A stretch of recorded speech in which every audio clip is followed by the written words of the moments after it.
دوستو آج ہم آپ کو ایک ایسی روشنی سے متعارف کرانے جا رہے ہیں جو خود اندھیروں کے باسی ہر صدیوں کا سفر طے کرنے کے باوجود ان تاریکیوں کا سینہ نہیں چیر سکی جو اس کا مقدر ہے۔ ہماری مراد دنیا بھر میں تسلیم کیے جانے والے معروف ترین کردار یعنی الادین اور اس کا جادوئی چراغ۔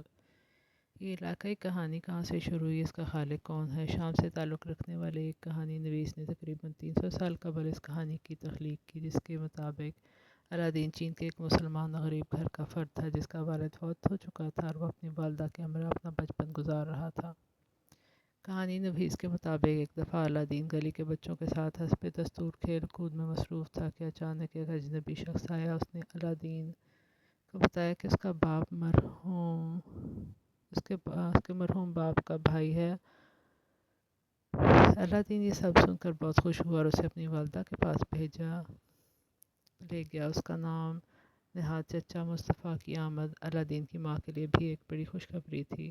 وہ تینوں ہنسی خوشی اکٹھے رہنے لگے۔ مصطفیٰ جو کہ دراصل ایک خطرناک جادوگر تھا، الادین کو مختلف تحفے تحائف دے کر اس کا اور اس کی ماں کا دل جیت رہا تھا۔ ایک دن مصطفیٰ الادین کو لے کر ایک قریبی بستی میں گیا جو پہاڑوں میں واقع تھی اور الادین کو ایک جادوئی انگوٹھی پہنانے کے لیے دی، اور پھر ایک غار کے دہانے پر جا کر اسے کہا، بیٹا تم نیچے جاؤ اور اس غار سے ایک پرانا چراغ اٹھا کر لے آؤ جو کہ ہمارے کام آ سکتا ہے۔ الادین جادوگر کی ہدایت کے مطابق غار میں اتر گیا اور جب اس نے مذکورہ چراغ اٹھایا تو دیوار کے ساتھ رگڑ جانے کی وجہ سے گڑگڑاہٹ کی آواز پیدا ہوئی اور ساتھ ہی ایک خوفناک جن سامنے آ گیا۔ الادین نے جب خوف سے ادھر ادھر ہاتھ مارے تو اس کے ہاتھوں میں موجود جادوئی انگوٹھی ایک پتھر سے ٹکرائی اور دوسرے خوفناک جن نے حاضر ہو کر کہا، کیا حکم ہے میرے آقا؟ انگوٹھی کے جن کا حاضر ہونا تھا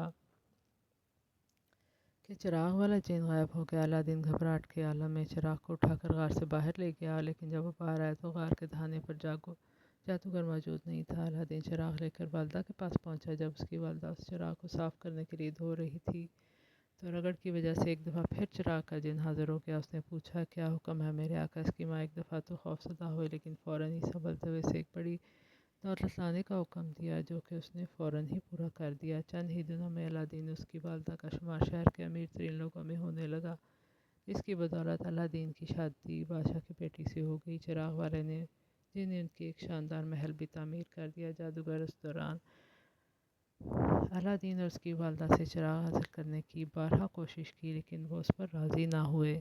اب جادوگر اس کے حصول کے لیے ایک نئی چال چلی۔ اس نے ایک بڑھیا کا روپ دھارتے ہوئے ایک نیا اور خوبصورت چراغ ہاتھوں میں لے کر محل کے سامنے یہ آواز لگائی کہ وہ پرانے چراغوں کے بدلے میں نئے چراغ دے رہا ہے۔ اس موقع پر الادین کی سادہ لو بیوی جو کہ جادوئی چراغ کی حقیقت سے واقف نہ تھی، اس نے وہ پرانا چراغ الادین کی غیر موجودگی میں اس بڑھیا یعنی جادوگر کے حوالے کر کے نیا چراغ اس سے لے لیا۔